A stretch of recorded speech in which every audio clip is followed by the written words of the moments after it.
The Park Theater, the Century Theater, Signature Films, Jaguar Productions, these are all words I can say to anyone who knew what was what back in the day. And the man that was responsible for all of them, and then some, was Monroe Beehler. Initially working in theater operations, Beehler became instrumental to the explosion of Los Angeles' gay visual culture in 1968 when he collaborated in shifting the Park Theater to its legendary gay film policy. In this episode, we're going to celebrate Monroe Beehler, theater owner, producer, director, and one of the most almost forgotten important figures in the gay adult entertainment industry. This is Demystifying Gay Porn. My name is Ike Grande, and if you watch gay porn, I've definitely helped you get off.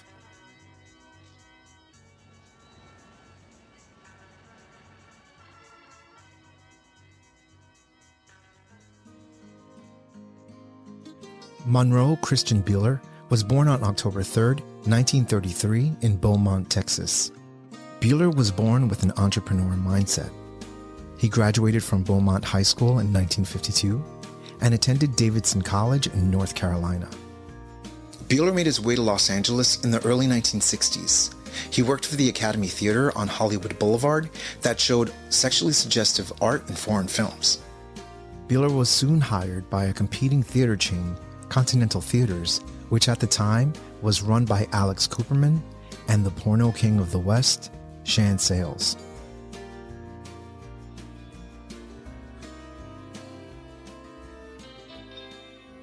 Shan Sales was described as a large and boisterous man who thought himself an old-style movie mogul, and I'll deal with him in a bit more detail in the next episode. Beehler swiftly ascended to a managerial position at the Continental Theaters. Beehler and Sales would go on to set up Signature Films as a production unit. They would purchase the Park Theater and a number of other theaters, gutting one of them and converting it into a soundstage and office. They became the founding fathers of the gay porn industry in Southern California and sought to establish it in the image of the Hollywood movie studio, but each had a very different style.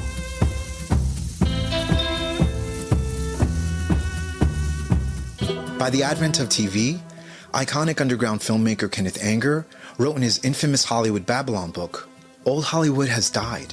The studios had fallen to television and beautiful grand movie theaters. The fantastic halls of celluloid were empty. In 1948, the U.S. Supreme Court decided that major Hollywood studios had to divest their theater chains. No longer being the property of the studios, theaters were no longer being provided films. Add to it the fact that television was cutting into ticket sales. By the late 1960s, movie theaters were desperate to populate their once grand houses with people. The Supreme Court did, however, also alter the course of history in 1956 with another landmark decision, ruling that nudity without sexual behavior itself was not obscene.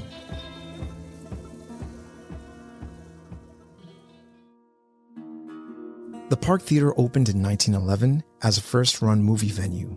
Back then, it was known as the Alvarado Theater. It was renamed the Park Theater in the mid-1960s by the time the market of sexploitation movies was flooded. The Park had to compete with 3 or 4 other theaters in the same area also playing softcore films.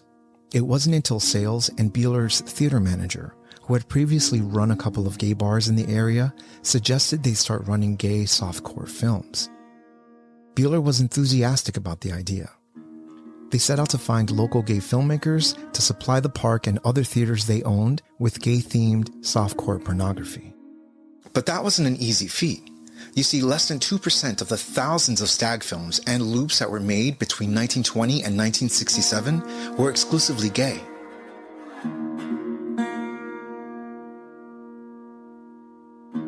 What was available were the films of Kenneth Anger, Jack Smith, and Andy Warhol.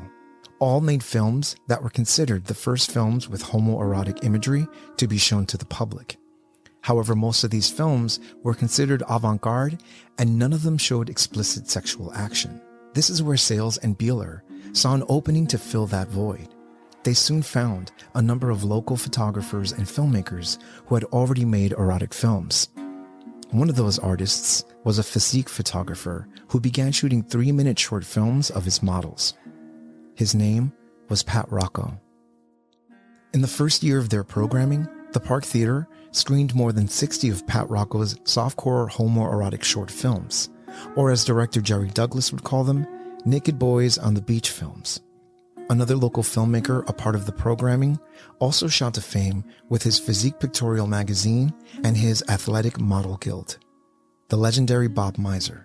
More on them later.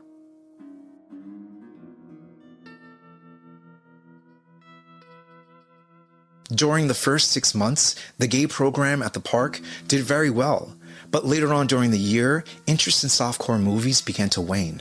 The audience wanted to see more explicit sexual activity on the big screen, and theaters knew this and pushed to find more. Sayles and Beehler realized they would need to also produce new movies if they wanted to keep their theaters busy. When Sayles and Beehler urged Rocco with great sums of money to incorporate more explicit sexual action, he refused. Rocco was against going hardcore. Keep in mind, making hardcore films at this point in time was against the law. You couldn't make a hardcore film without violating prostitution laws, soliciting individuals to engage in prostitution by asking them to exchange sex for money. All of this made hardcore films a fly-by-night operation, where filming would take place over the course of a day in clandestine meetings and locations, and stories were written on matchbooks and dialogue was made up by performers. Even Sayles was reluctant to make the switch, but Signature began to shoot hardcore sex scenes to replace the simulated sex scenes in its softcore features to compete with the San Francisco and New York exhibitors. The switch over to hardcore dramatically altered how sex movies would be made. Once you go hardcore, it's a whole other ballgame. You're not casting actors anymore, and sex films are no longer products made on the outskirts of the Hollywood film industry. Now, they were outside the law and outside the industry. And the defining characteristic that changed all of this was insertion.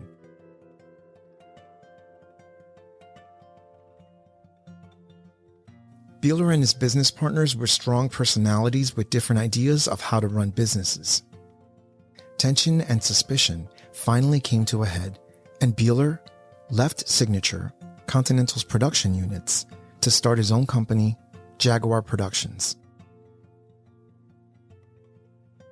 In 1971, Beehler co-founded Jaguar Productions as a subsidiary of his Columbia Advertising Company. I think he'd wear shorts to kind of hide the size of that cock. Scandal to the jailbirds. You jealous? Jaguar would release an esteemed collection of successful films during the 1970s, and Beehler would purchase the Century Theater, where they screened and were housed. Beehler would come under constant scrutiny and policing during this time, to the point of being surveilled by undercover police officers.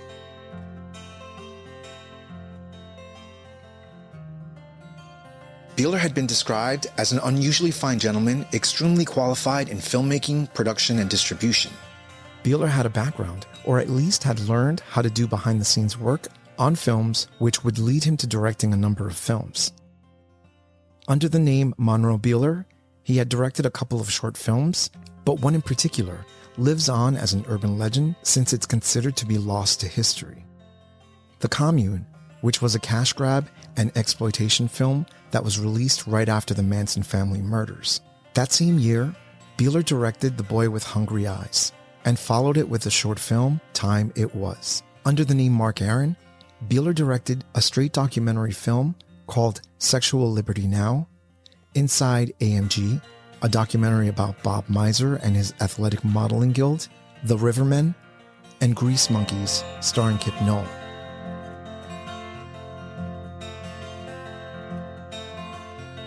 Depending on who you ask, Monroe Beehler was salt of the earth or a shady man with honey on his lips.